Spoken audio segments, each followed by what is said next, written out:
Welcome to the show where we talk about anything and everything. I'm your host, Captain Wren. Also with me today is Taki, one of our co-hosts, and visiting today is Sarah.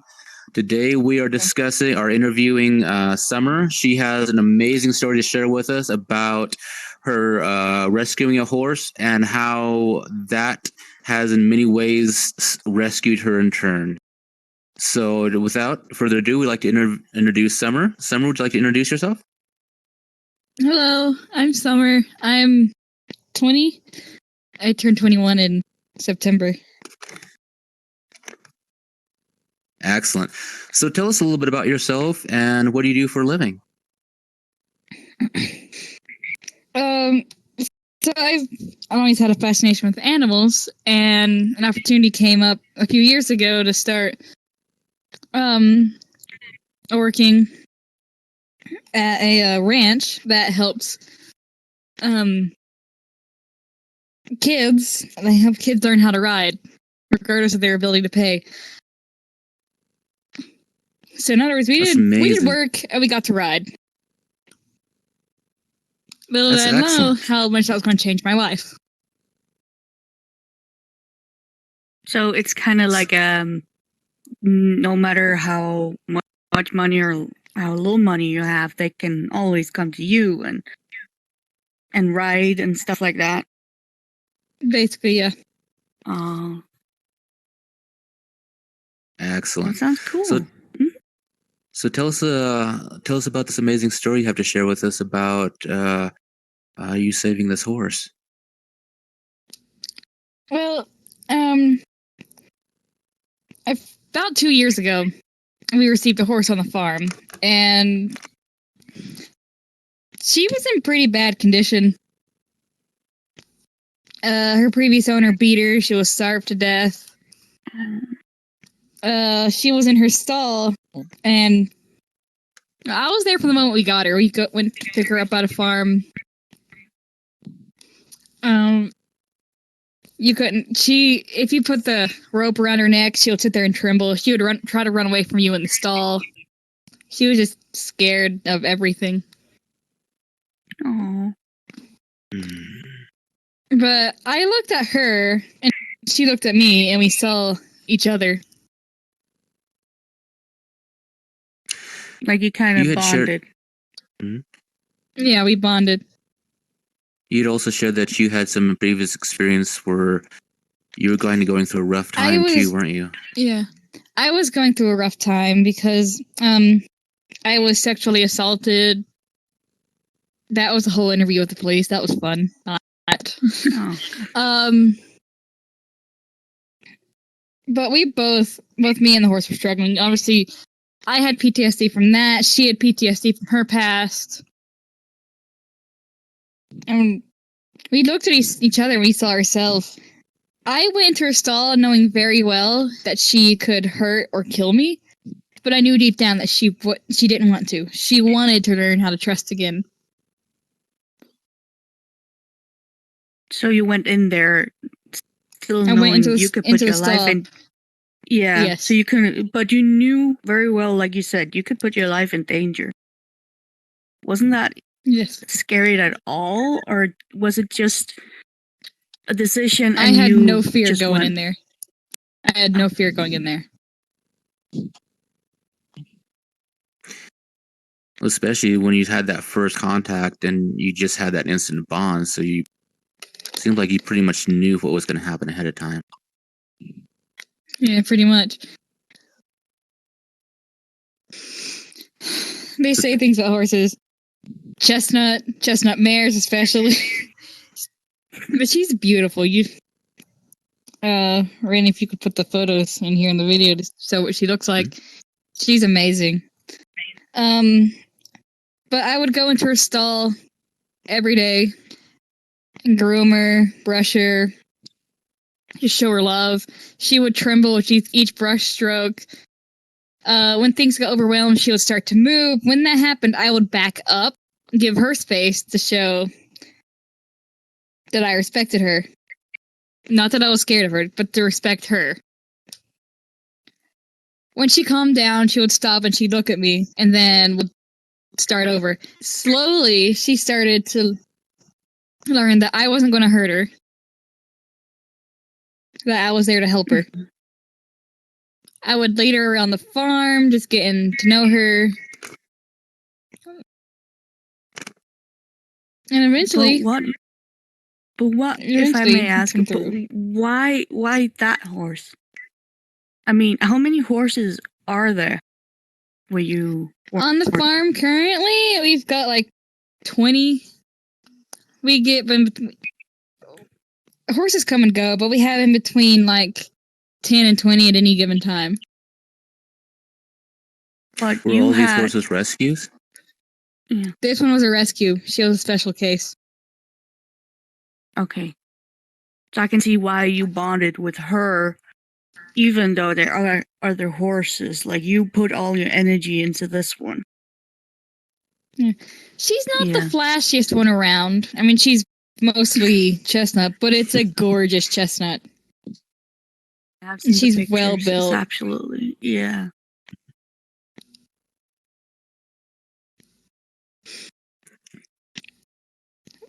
So tell us, she was just nervous about everything. Mm. You kind of helped bring her out of that. You had mentioned once before that no one else was really could never really get close to this horse. It was only really you that could get close to this horse. Is that correct? Yeah. A lot of the other Vols were scared of her because of her past. Even one of our most bravest Vols at the time was scared of her. I had no fear around her. Because I knew deep down she wanted their trust again. Mm-hmm. It's a big thing, putting your trust in that big of an animal. Mm-hmm. I mean, I've seen horses they terrify me sometimes. She's 1,200 pounds. She's a big girl. Oh, jeez. Yeah, she is. Dang. And, I'm sure we can get some pictures up of the horse. And so, what is her name now? Holly. Holly? That's beautiful. Holly. And I gave her own little show name. A lot of horses you see in show and racing have show names. Mm-hmm. So her name's Holly. I've named her Hollywood Gal. Yeah. It just fits her. But, like, Secretariat, the racehorse, often went by Big Red as his name. But his show name was Secretariat. Nice. So is it a kind of a personality trait that when you give the horse show names or like... It's just to spice them up. Okay. Nice. So you mentioned that you do shows and stuff with these horses. Were you able to take Holly to any of these shows? Yes. One of my first show we went to was in October, and we're getting ready up to the show. And at this point, we'd only been riding Holly about 2 months. Mm-hmm. So she was still pretty skittish at some things, but she gets over them quickly. I was thinking about showing a different horse. Thinking Holly may not be ready. Well, my mentor said, well, why don't you ride Holly in the show? I look at her like she's crazy. I said, are you nuts? And she's like, it's good experience for her. Ride her in the show. So my first show is with this horse that's only been broke 2 months. Oh, dear. And a show there had to be at least 100 other horses here. Which is actually small for a horse show, but not all these horses were in the arena at once. Okay. So we're in the class, and well, I'm riding the horse around during the show, getting used to a lot of things. Like there was a generator behind one of the trailers, and when you walked past it, she would snort at it. I'd pet her, telling her it's okay. About two or three times past it, and she's fine. She doesn't care about it anymore. We get in the arena for warm-ups, and we go past the loudspeakers.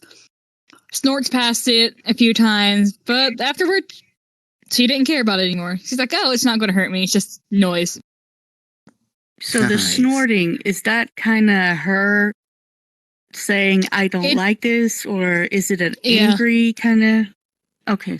Yeah, it's more of an uneasy thing. You will hear horses snort from being angry. Mm. It's a different snort, but it's still a snort. So it's amazing. So you've had this beautiful creature that you've basically saved from death, and obviously it's doing well, and you've built this amazing bond with it. So how has that affected you and your bond with this horse? And how has it brought you out? She's boosted my confidence, definitely.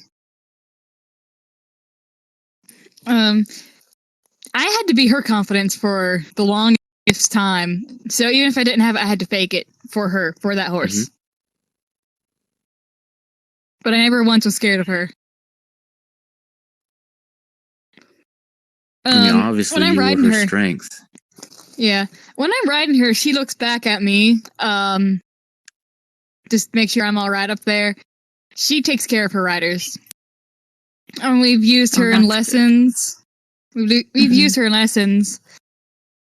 Now that she's great, and she takes care of her riders. She doesn't do anything she doesn't do anything on purpose that would hurt like her riders. Mm-hmm. Well, that's amazing. That's a big transition from the start to now. When we first got her, we thought there may be a chance we'd never get to ride her, and there would be a chance that if we did get to ride her, it'd only get to be one person really getting to ride her, because that's all she would trust. She trusts me more than any other person, but she does care about all of her riders. Mm-hmm. Yeah.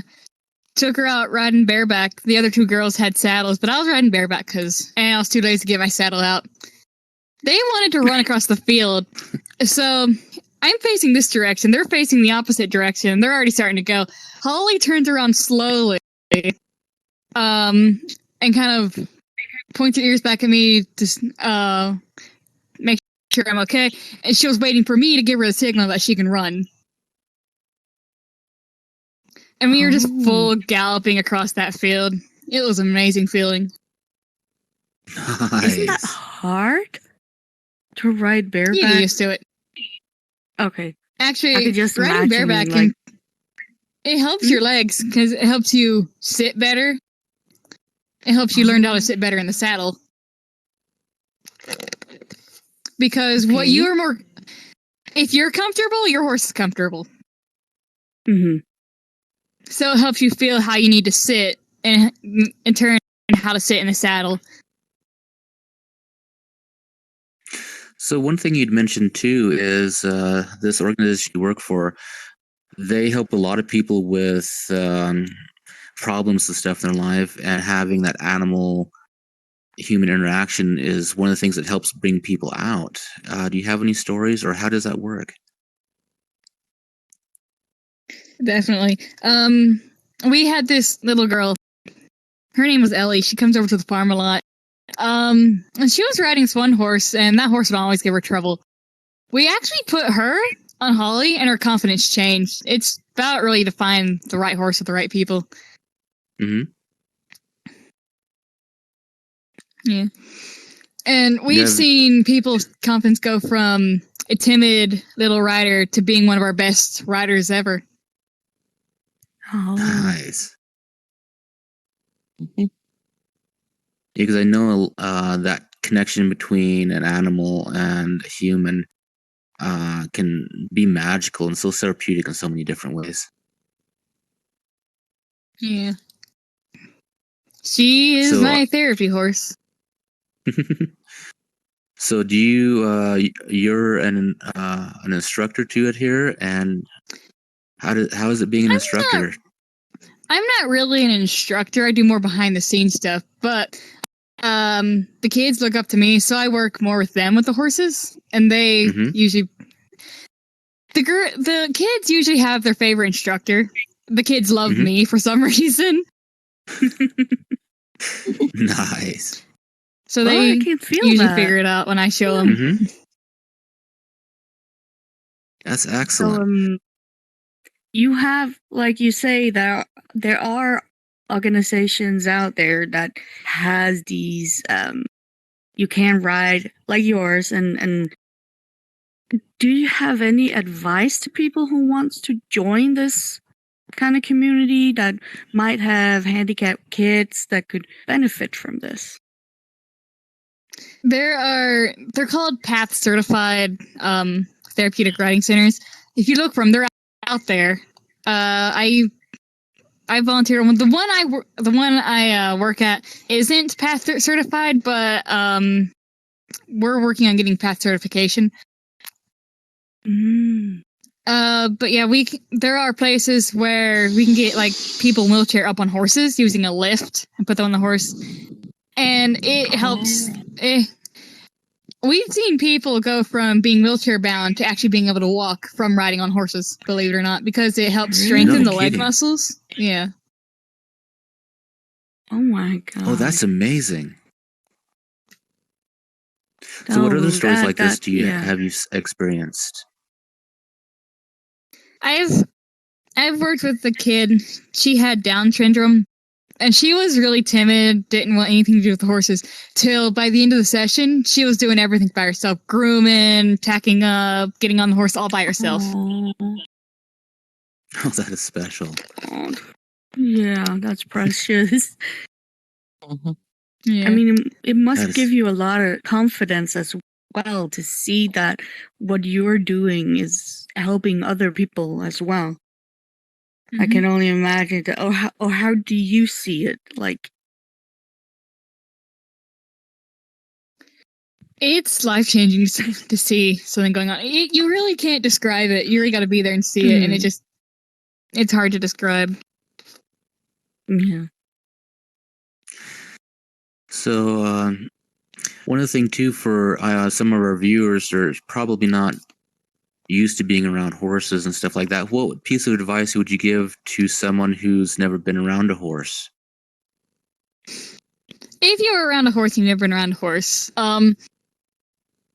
don't be afraid of the horse, but be alert. They are big creatures. They can easily take you out. But don't be afraid of them. But be alert. They can turn on a dime. But if you are scared, it's just going to make things worse. If you're out driving about and you see a truck pulling a trailer, and this goes for any trailer, not just horse trailers, semis too, don't pull out in front of them. Everyone will go on their days if you just don't pull out in front of them, because you're not blocking they can't stop quickly. Because that trailer is going just as fast as they are. It doesn't have brakes. The brakes is in the truck. So when they're braking, it is still pushing. Especially if it's live weight, because it's more of a battering ram, because all that live weight has to adjust to the brakes. Yeah. Yeah, the vehicle might be stopping, but those creatures sure aren't. Exactly. Obviously, you don't want to get in a wreck. They don't want to get in a wreck. They don't want to risk the life of their pet, their livestock. It's in the back. Mm-hmm. So don't pull out in front of them. Give them space. Wait for them to pass. Then you can pull on out. But what about you as a rider? Like when you're out riding, like in the open or near a road, like is there any precautions you need to take there when, like you said, you see a rider? If you see a rider out on the road or near a road, slow down. Don't be a jerk, because these horses, if they run out in front of you, they'll total your car. You could kill the animal. You could kill the rider. Everything, just be courteous. Give them space. Slow down if they're on the roadway, because that horse may not like cars. I've been there where I've been on a horse that doesn't like cars and you're riding down the roadway. as training. You have to get them desensitized.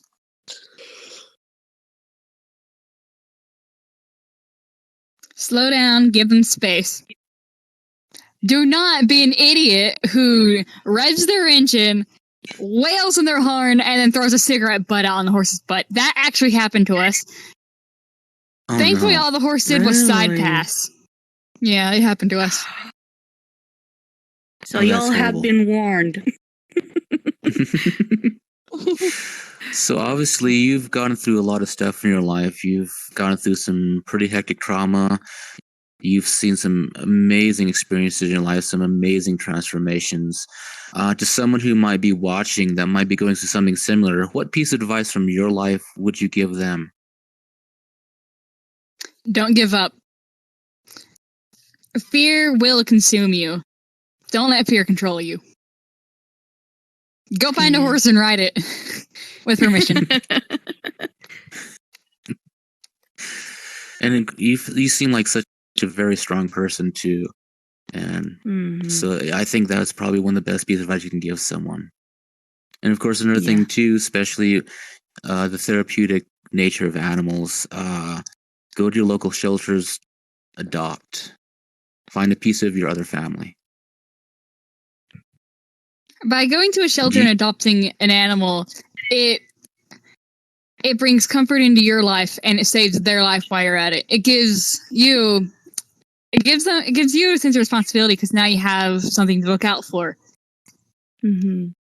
It gives you purpose in life. Even a goldfish. Goldfish, yeah. But also, I think the important thing is also get them spayed and neutered with any kind of house pet, because there are a lot of animals in the shelters. We don't need any more. Like, there are kill shelters out there, and we don't want to add to that. So, yeah. Definitely. So, are there any other insights, anything you'd like to share? See, there's a single male and female, say, cat or dog. They produce a litter like 8 at a time. And then those, if they remain not fixed, they go out and they produce a litter of their own of, say, 7 or 8. And that keeps going on. Do you know anyone that needs 30 animals? Do you know 30 people who wants a cat or a dog? Yeah, the chances are slim. Mm-hmm. Yeah. Be responsible. Exactly. If you want an animal, make sure that you can take care of it as well. That's another thing, because, I mean, it's not just a pet. This is a part of your family. It's just like having a kid.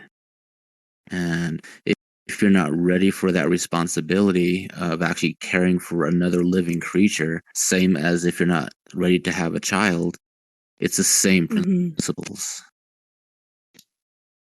Oh, exactly. And most cats and dogs are cheaper than children. Cats, not kids. Not wrong. Exactly. Not wrong. Well, to a certain degree, I can agree with you. But let's just say vet bills are expensive.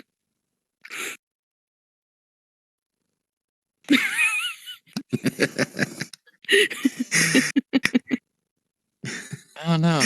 Depending on where you live, hospital bills can be pretty bad too. We're not going to talk.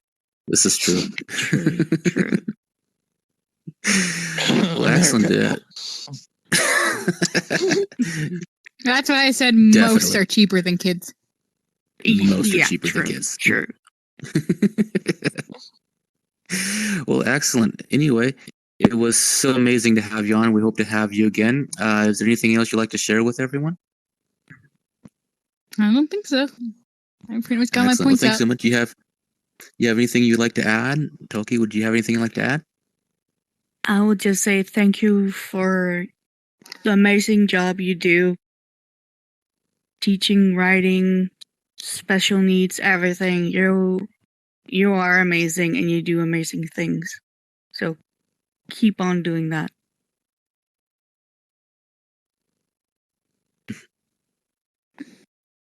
Well, anyway, thank you for tuning into the show. We hope to see you next week. If you like, please hit the like button down below, and we hope to see you again. Bye.